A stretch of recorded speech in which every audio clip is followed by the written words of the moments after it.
From CGTN headquarters in Beijing, this is The Hub with Wang Guan. Hello and welcome to The Hub on CGTN. I'm Wang Guan in Beijing.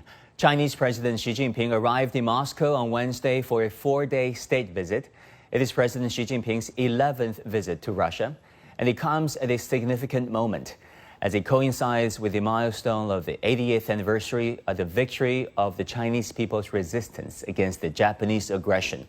Also, the Soviet victory over Nazi Germany, otherwise known as the Great Patriotic War, which are all part of the sacrifices and the victory of peace during the World War II.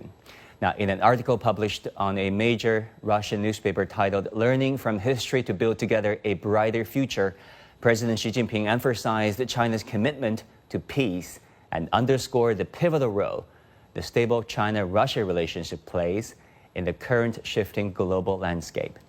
Now, as tensions rise across multiple fronts globally, what is the significance of President Xi's state visit to Moscow?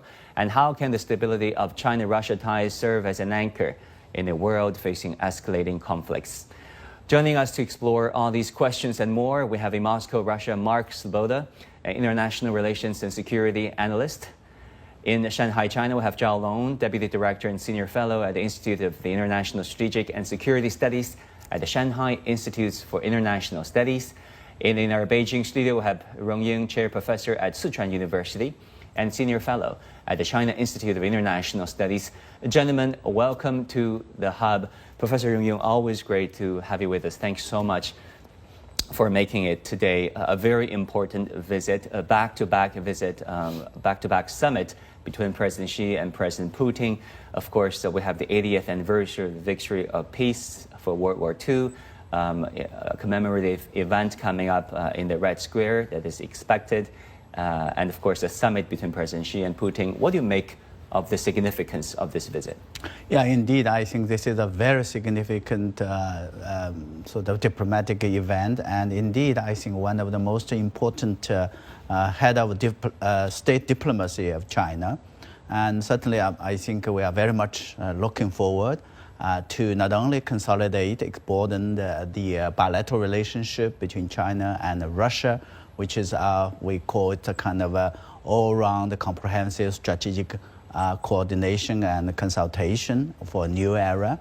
And this relationship, as you said, and we agree that it is not it's significant, goes much beyond bilateral. It has strategic, long-term sort of significance. And also, I think since President Xi would attend the 80th anniversary marking the victory, the Soviet Union's great compatriot war, and also, of course, Chinese people's war of resistance against Japanese aggression, and the world anti-fascist war. So, big event commemorating a big sort of occasion, and also meeting, I think, at the celebration, meeting other head of a state, government attending the meeting. But last but not least, I think the visit took place at a very significant and critical area where the international system and international order is undergoing, facing up a lot of challenges, unprecedented, and need stability, I think, predictability. That is exactly, I think, China and Russia are working on, and that is exactly the occasions like commemorating the victory and also the founding of the United Nations and the post-war international order. I mean, so very significant visit. A lot of certainly symbolism, but more importantly also a lot of substance, particularly in terms of China and Russia relations. Yeah, the international world order is being tested and strained, to put it mildly. Mark, let me turn to you. What do you make of the substance as well as the strategic symbolism of Chinese President Xi Jinping standing alongside Russian President Vladimir Putin, alongside other world leaders, with the likes of Brazilian President Inácio Lula da Silva, during showing up at the same time during a commemorative event in Moscow, Russia? What message does that send to the rest of the world? Well, there are some 29 world leaders that will be in Moscow for the 80th anniversary of Russia's the Allied victory over Nazi Germany and its European fascist allies, and undoubtedly the arrival of the Chinese president is the most important guest for historical reasons, but also for modern geopolitical reasons. The first message it sends straight out is that a re-understanding of history by the collective West and an attempt to impose this kind of fan fiction Saving Private Ryan narrative on the world will not be tolerated. It will not be accepted, because the foundation of relations today is built on a proper historical understanding of events, of the great sacrifices of the Soviet and the Chinese people made during that conflict, what they endured and what they accomplished. We recently heard from President Trump trying to claim that the United States played the greatest role in both World War victories, and this is not only just factually incorrect, but morally repugnant. I think there is also a second modern geopolitical, and that is the U.S.-led collective West. And here I have to say that U.S. leadership has become somewhat more nuanced and complicated since Donald Trump assumed the office. But the attempt by the West to dictate to the world that they must stop trade, that they must stop relations with Russia because of the Western proxy war on Russia in Ukraine, it is something that the rest of the world outside of the West does not accept. And China plays the strongest and lead position alongside Russia without necessarily taking sides in the conflict in Ukraine. China says the West does not dictate our trade and political relations with our partners, and that Russia is the most important of those.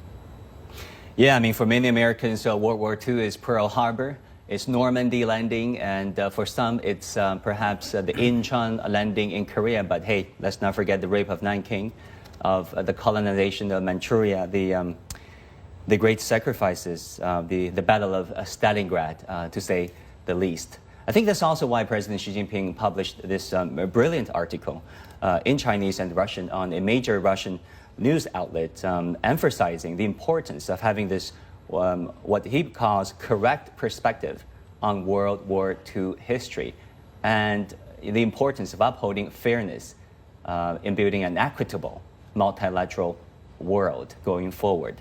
Professor Zhao Long, what do you make of President Xi's emphasis on having this correct view on World War II history? Well, I think I do share the vision of my colleagues just mentioned, the historical background or dimension of this visit.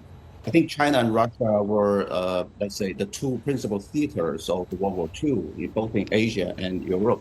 So our nation paid extraordinary cost to defeat fascism. So that's kind of a shared historical triumph, become the moral and political foundation of this, current post-war international order, and in funding of UN, for example, the UN charters and all those principles in the global governance.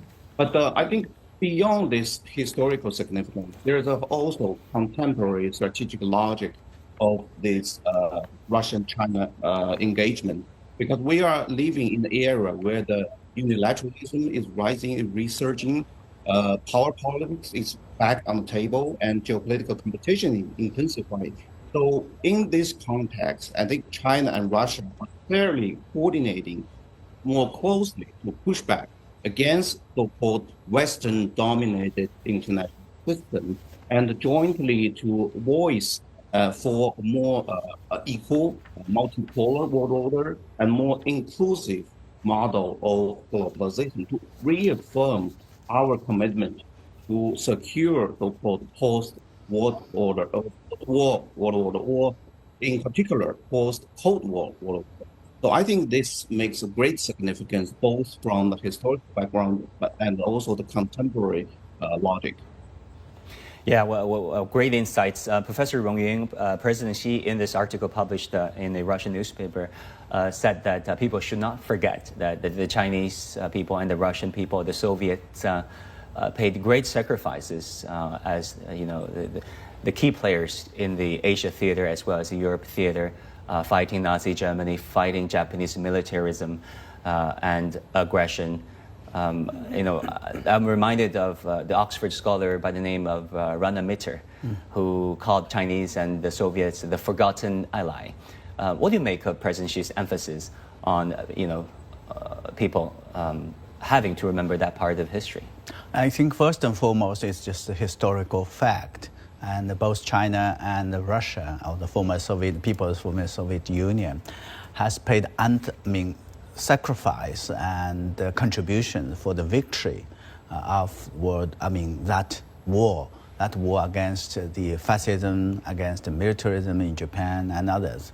And that is a fact. But unfortunately, I think we have seen that there are efforts to distort or deny that fact. So that's why I think President Xi in his article calling upon we have to pursue a kind of correct historical perspective.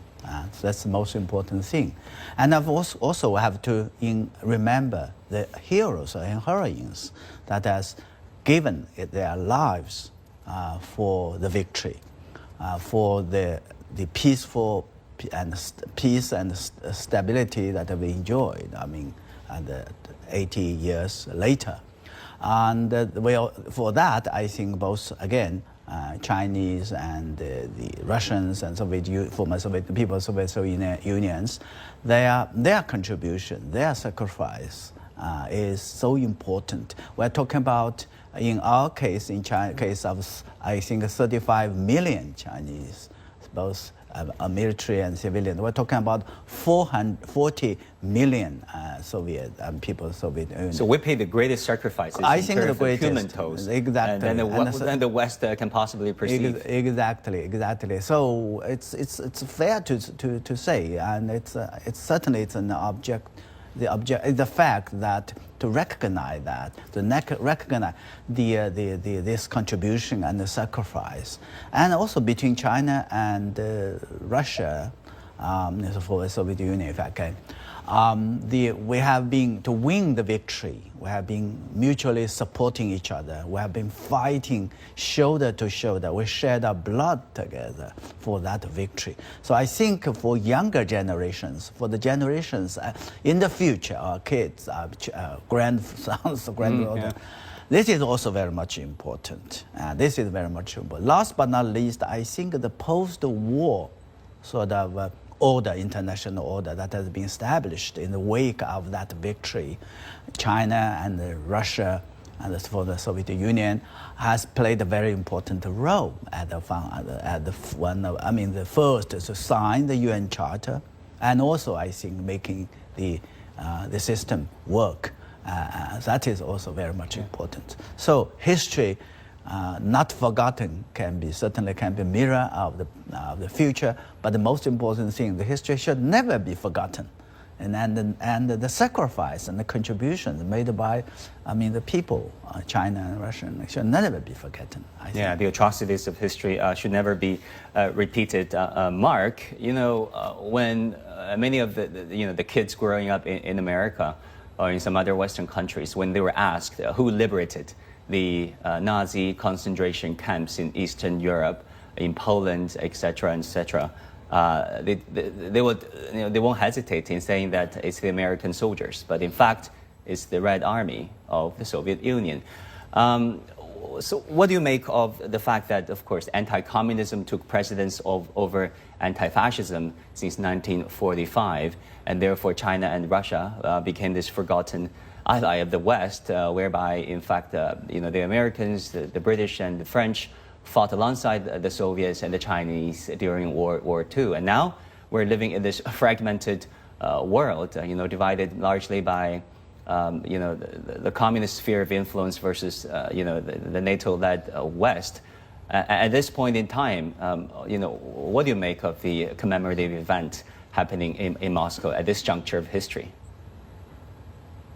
Yeah, I've seen widely published polls, you can find them on social media, showing that in the immediate aftermath of World War II, the European peoples, I think, particularly highlighted was the French people, France having endured Nazi occupation for much of World War II, that the French people were asked which country contributed most to the defeat of Nazi Germany and the liberation of France. And at the time, it was something like 90% of the French people recognized that the Soviet Union did the lion's share of the work in that regard. And in the modern day, that number has fallen to the low teens. Showing how much of a distortion of history has occurred. And I think that the use of the term forgotten is misleading and entirely too passive in this sense, because there is a very active rewriting of history that includes a modern geopolitical demonization, first of the Soviet Union, continuing now with Russia, and we can also talk, of course, about China in the eastern side of the conflict, being demonized and thus, not forgotten, but excised from memory and actively rewritten into a more modern Western geopolitical interpretation of history. And that is important because it entails a continuing effort not only to raise themselves up, but that their own people forgot that that they were once allies. It's very Orwellian in the sense we were always at war with Eurasia. That is the Orwellian scope of the rewriting of history. And on such a significant day, why is 80 so important? Part of the reason it's so important is because there's so few living veterans of that conflict left, right? That we can still honor their sacrifice today. The next round number we hit, there may not be any left that can be celebrated in the living flesh. It will only then be memory, and that is why memory is so important right now.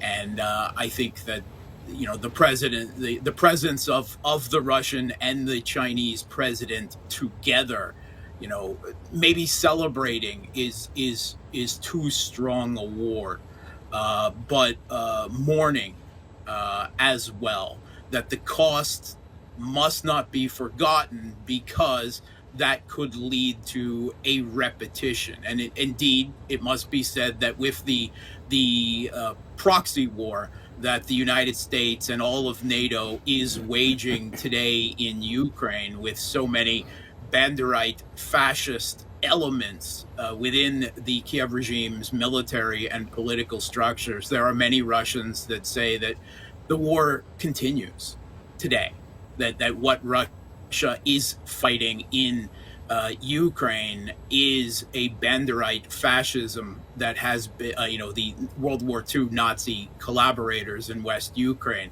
that has been nurtured and regrown by the West as part of a modern geopolitical expansion into the post-Soviet space. Yeah, it's really unfortunate what's happening in Eurasia today. So it is, in South Asia, where India and Pakistan, they're engaged in quite a bit of fighting. But let's move on. Director Zhao Long, many people say that China's diplomacy is at its finest where its action speaks louder than words. If you think about its, solitude role of fighting the Japanese aggression by itself in the large part of the 1930s and early 1940s, helping establish and abide by the UN and its charters, and now, playing a very active role in building in helping with the rise of the global South, a new world order. What do you make of all this in light of President Xi's visit to Russia? Well, I think the numbers of the leaders who are attempting to attend this ceremony really tells there's a growing consensus that even the shared expectations on those major powers like China to show our commitment to safeguarding so-called historical truth of World War II, and even further defending the legitimacy of post-war international order, in particular, the function of UN and related, institutions. So I think China has devoted and continually committed to secure the post-war international order, and together, not only with Russia, but also with the countries in Global South. So I think China is really pioneering in that direction, and the significance and contribution of Beijing already be recognized by all those Global South countries. So that's why I think when Xi decided to join this ceremony together with Russian leaders and to show our commitment to this post-war international order, was supported by almost all those developing countries and Global South countries. I think this is also another significance that President Xi visit to Moscow. Yeah, we understand that many of the BRICS nations leaders will attend. Professor Zhong Ying, on China-Russia relations, we have a very robust and increasingly significant trading relations. $200 billion trade volume reached the year before. What do you make of this summit in terms of advancing China-Russia relations? Yeah, this is again very much important in the context of what we have been talking about. The world we are living today is undergoing dramatic, unprecedented changes and transformation, and causing a lot of problems, challenges, raising the question that whether we are going to have or the same or similar sort of a situation where 80 years ago and more, the World War II broke. And that is largely,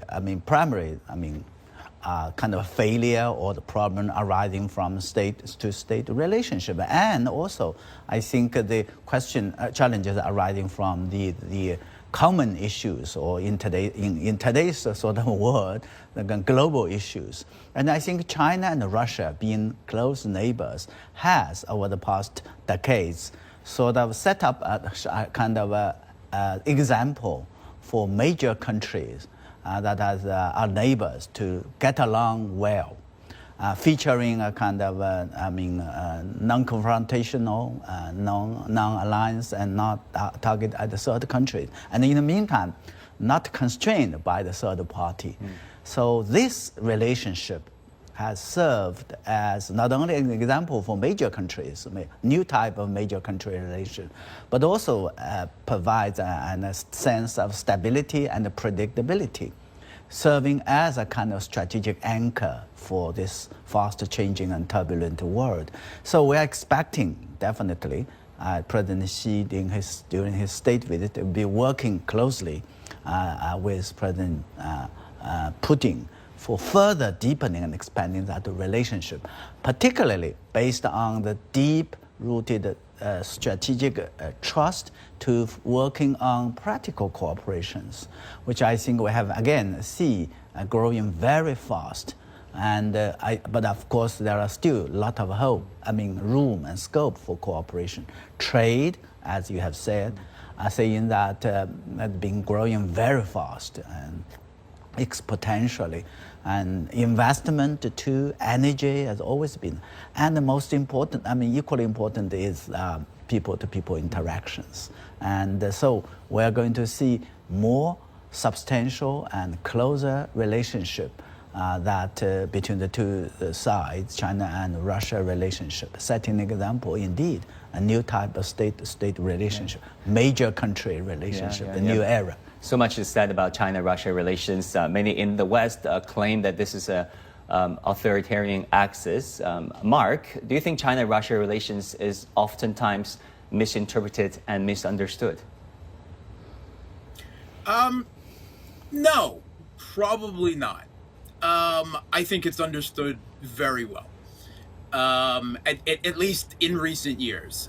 In the past decade, there has been a kind of a continual, it won't last attitude, not only among Western political elite, but among many Western academics in the field of international relations, that, the simmering tensions between Russia and China lie under the surface and they'll break out, and we don't need to worry about the Russian-Chinese, tacit alliance, let's be honest. Well, that they have all been proven extremely wrong for an extremely long period of time.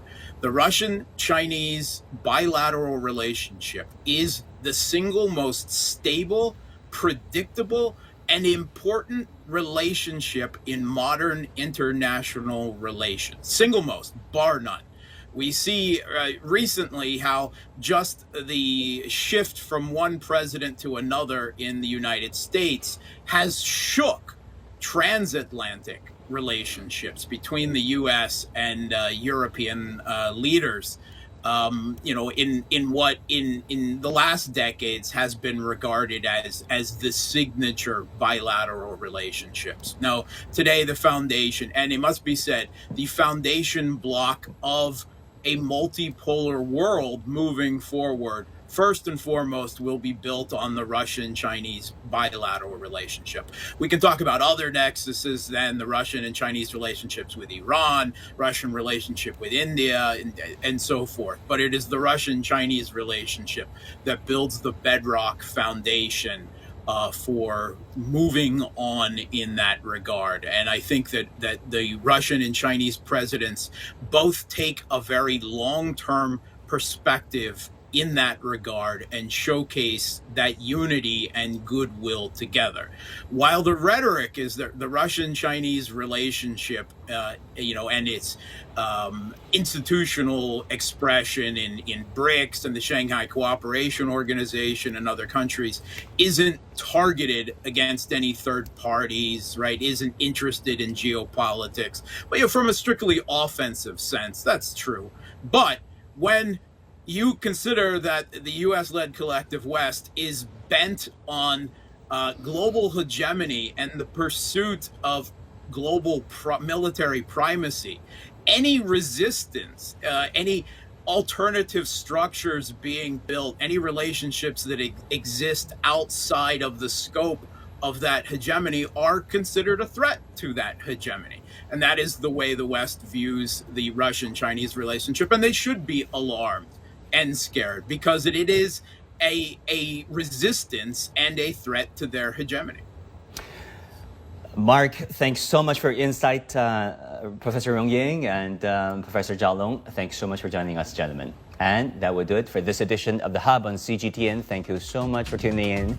Our news coverage continues on CGTN. Bye and take care.